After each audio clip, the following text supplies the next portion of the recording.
Kali, kumusta po? Narito po ulit ang update natin para sa lagay ng ating panahon ngayong tanghali po ng November 23, 2023 na kung saan sa ngayon po ay wala tayong binabantayan na anumang sama ng panahon sa loob at labas ng ating area of responsibility na maaari po na makaapekto dito sa ating bansa sa susunod po ng mga araw. Ang amihan ay umiiral po dito sa Northern Luzon at easterlies ang dominanteng hangin na umiihip po sa malaking bahagi ng ating bansa at ang shear line ay nandyan po sa may northeastern part ng Bicol region. At sa ating long range forecast ay wala pa ring bagyo na nakikita na tatawid dito po sa malaking bahagi ng ating bansa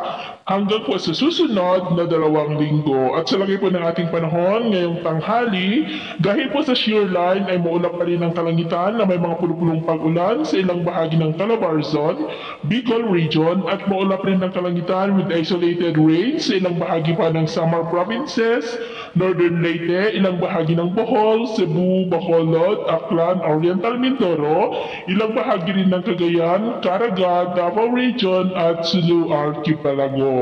At sa susunod po ng mga oras, mas maraming lugar na muli dito sa ating bansa ang makakaranas ng mulap na kalangitan na may mga pulupulong pag-ulan, pagkulog at pagkidlat. Kaya mag-ingat po tayo sa mga banta po ng mga pagbaha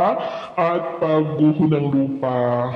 At sa atin naman po mga baybayin, maalon pa rin po sa mga baybayin ng Ilocos Norte, Babuyan Islands, Isabela at Cagayan dahil po yan sa amihan at shoreline na ang mga alon po ay posibleng aabot hanggang po sa 1.5 to 2 meters height. Kaya wasan po muna natin ng papalaot dyan po sa mga may kulay pula para po mas makaiwas sa mga